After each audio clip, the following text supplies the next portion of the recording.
The Eastern Sierra News brought to you by T-Bar Social Club, June Lake's newest gathering place, offering June pie, New York-style pizza, and year-round entertainment in a warm, welcoming atmosphere. See you in the loop.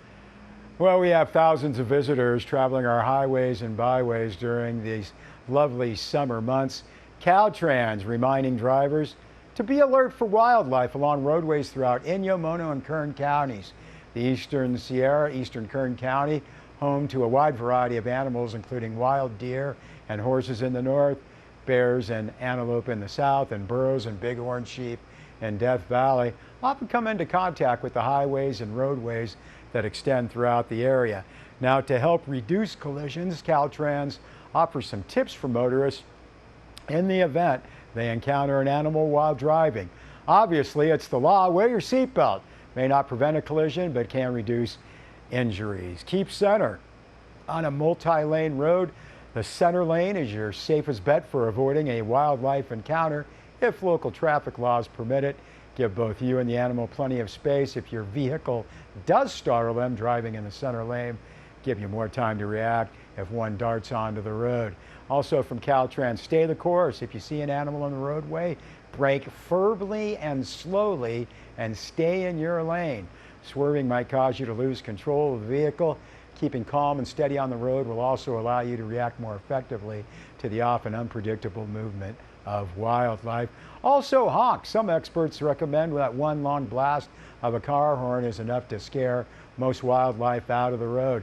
Also pay attention to signage and yes, drive the speed limit. CalTrans has erected warning signs throughout District 9 alerting drivers to the presence of wild animals. Knowing you are about to enter an area home to wildlife, reducing your speed accordingly, a great preventive measure you can take to help avoid a collision with an animal. We'll note that in 2017, CalTrans says 6,600 wildlife vehicle incidents were reported to the California Highway Patrol. Now, as CalTrans continues efforts to create safe passages for wildlife across the state, CalTrans asking that drivers do their part to help avoid run-ins with animals. Well, there should be another fun event. The Bishop Police Department hosting another National Night Out. This is taking place Tuesday, August 6th from 6 until 8 p.m. It'll be on North Warren Street. Public invited to get out, get to know your neighbors at the Bishop Police Department Community Block Party. Going to have law enforcement, the Bishop Fire Department displays a 911 for Kids phone booth, and the new shaved ice stand, also a lot more. National Night Out, an annual opportunity for citizens and first responders to get to know one another better. And the BPD notes making our neighborhoods safer, more caring place to live. Let's bring back the true sense of community and have some fun. More information, you can contact BPD event coordinators Molly Lawrence or Michelle Anderson at 760-873-5866. Well, a big weekend for music in the Eastern Sierra. We've talked about the Unbound Chamber Music Festival. Now it's in its second and final week. A concert scheduled for Thursday, one on Friday, and two on Saturday. ChamberMusicUnbound.org gets you all the information as well as tickets. Also, Bluesapalooza, biggest party in Mammoth during the summer. Come on, thousands of people, 4 days of fun at the wood site in Mammoth Lakes. Know a lot of folks going to have a great time.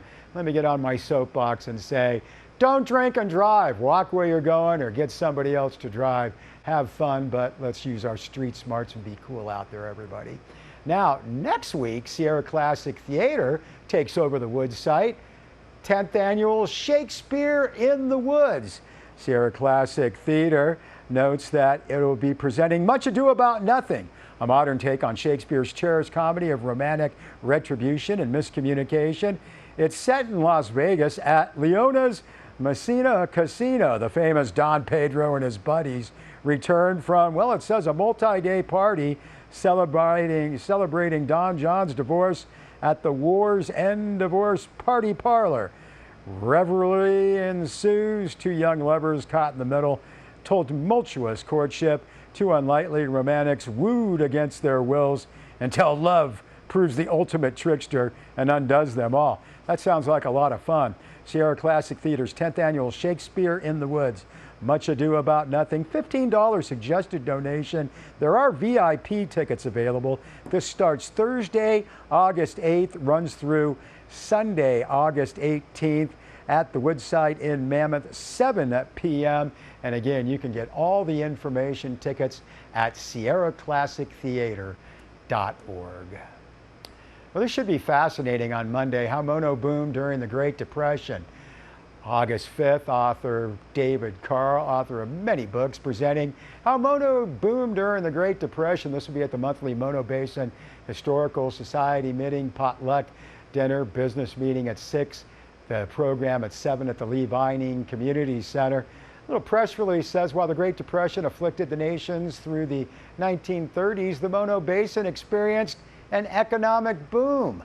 Local populations more than doubled as 2,000 workers and their families came to construct the Los Angeles Aqueduct Extension and Tunnel Project, while the CCC, Civilian Conservation Corps, built trails and campgrounds, and 100 highway workers paved portions of Tioga Road. By 1940, 70 miners toiled at the log cabin mine. That news release or press release says on Saturday nights, many joined locals in Lee Vining. The 1930s spelling of Levining was one word with a V. I once pronounced it Levining like they did back in the day. I had some people really upset with that. In any case, they like to dance, drink, gamble, and carouse. Heck, who doesn't? Long-term impacts from the aqueduct project slowly become apparent as quieter decades followed the temporary boom. Prolific author David Carl, 13 nonfiction books, a couple of novels. He's president of the Mono Basin Historical Society. All are welcome. It's a free event, monobasinhistory.org. Get you the information. We'll be back with a weather report and more news.